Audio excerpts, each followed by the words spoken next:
Have you ever wondered if Kawahi Leonard is the next Michael Jordan? We know it sounds like we've been sipping on some wild basketball conspiracy theories, but hear us out. We know you're itching to find out what Kawahi Leonard has up his sleeve, so we're hitting you with a question that's been buzzing in every basketball fanatic's mind. What if we told you that Kawahi Leonard just sent a serious warning to the NBA? Oh, you better believe it. If Kawahi stayed healthy, could he be the next Michael Jordan? We're talking about footwork that could make you dizzy, a jab step that's practically a work of art, and of course, that legendary fadeaway. It's like deja vu, folks. When you watch Kawahi work his magic on the court, it's almost like a basketball time machine taking you back to the golden era of MJ. Kawahi might be carving his own legacy, and people are catching on. Back in 2019, the Clippers thought they had the golden ticket to dethrone the Lakers and snatch that coveted championship. Fast forward 4 years and, well, things haven't gone exactly as planned. No finals appearances, no parade down the streets of LA, nada.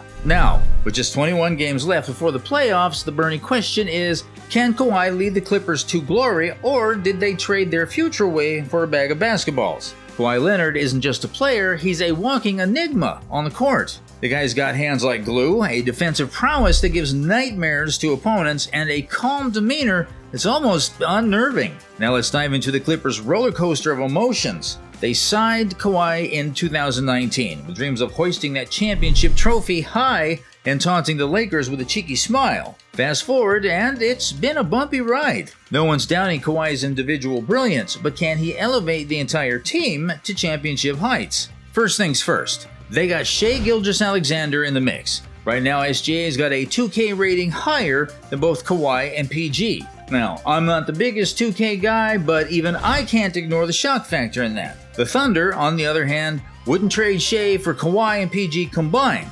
Oh, and those draft picks? Hold on to your seat. The first one turned into Jalen Williams, who's looking like a future all-star. OKC's got a grip on the next 5 Clipper picks. This trade could go down in history as the worst NBA deal ever if the Clips don't bring home the championship bacon. Talk about the pressure. So what do they do to ease the nerves? Enter Russell Westbrook. Yep, they didn't want to risk looking like colossal idiots in NBA history, so they panicked and brought in Brody. Now, the Clippers are managing Kawahi's body like it's a delicate piece of art. Remember the Raptors? They did the same dance to clinch that championship. But hold on, rewind a bit. Kawahi's injury almost derailed the entire Raptors season. The man's a beast on the court, no doubt, but keeping him in top shape is like walking on a tightrope. Flashback to Toronto, where they promised Kawahi he could sit out as many games as he wanted. It wasn't just about keeping him healthy, they needed him grinning from ear to convince him to stay.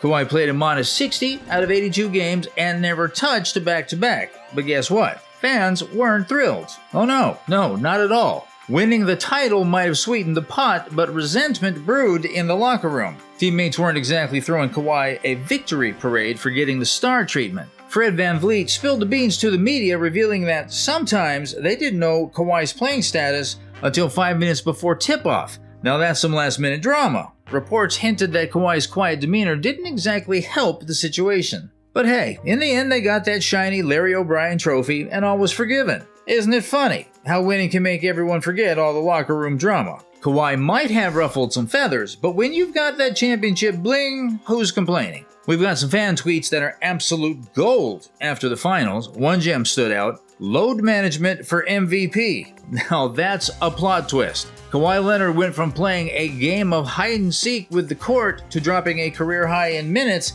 during the playoffs. I mean, talk about a 180. Remember that iconic Game 7 shot against Philly? Goosebumps, right? 4 straight wins against the Greek Freak and the Bucks, followed by taking down an injured Golden State while Kawahi was clearly nursing some battle wounds. But the Raptors never spilled the tea on Kawahi limping around during the entire finals. The man himself admitted, "I don't think I'd be playing right now if I would have had to go through the whole season without load management." Well, there you have it. Load management, the hero of championships. And guess what? The Clippers have unleashed the load management blueprint, and it's their secret sauce for success. Kawahi left San Antonio because they put pressure on him to play, and that didn't sit well. The Spurs, the OGs of load management, left Kawahi with a bad taste in his mouth. Irony much? Let's rewind to 2012, where the legendary Greg Popovich pulled a move that left the NBA commissioner David Stern seeing red. Pop sat down Tim Duncan, Tony Parker, Manu Ginobili, and Danny Green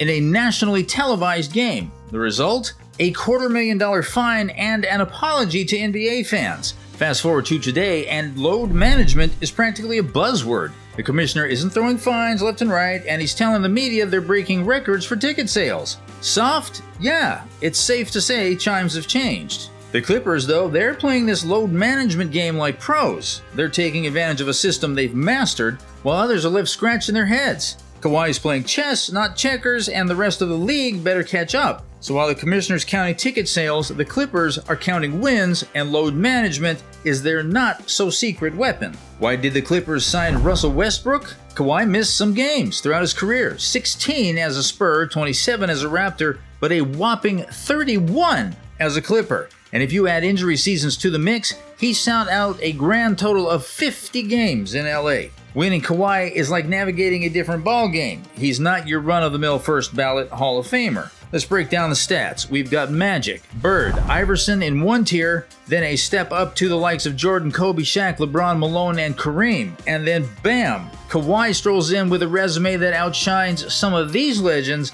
but career stats that scream role player. It's like comparing apples to oranges. But wait, project Kawhi to the end of his career, and suddenly he's rubbing shoulders with the greats. Now, here's where it gets spicy. The Clippers are managing Kawhi like Toronto did, but something's off in LA. They even brought in Russell Westbrook as their insurance policy. Kawhi kicked off the season, looked like a mini-Hulk, bulking up his knee for protection, but then he hit the brakes, benched himself for 23 straight days, and the experts who initially bet on the Clippers started second-guessing. Tyronn Lue was fed up with the media prying into Kawhi's court time, and things got rocky. In mid-January, people questioned if Kawhi could ever be the same. The Clippers were nosediving, losing 9 of 11, falling under 500. It was a rough patch in the Ty Lue era, but hold on. Against the Spurs on January 20th, Kawhi flipped the switch, a burst of energy, a slam dunk, and suddenly the fun guy was back. Since then, he's been dropping 26 points a game with insane efficiency, playing more minutes than he ever has. But why did they sign Russ? Well, when Kawhi missed 22 games in 2019, the Raptors went 17-5. But the Clippers? They went from the top offensive team to dead last without Kawhi. Their defense slipped from 4th to 12th, and their record without Kawhi is 7 games below 500. Panic mode activated. They needed a backup plan, and that plan was Russell Westbrook. Kawhi might be a machine when it comes to the postseason, but the Clippers needed insurance. Enter Russell Westbrook, signed, sealed, and delivered to LA. Comment down your thoughts, and if you liked the video, don't forget to subscribe along with hitting the like button. Until next time.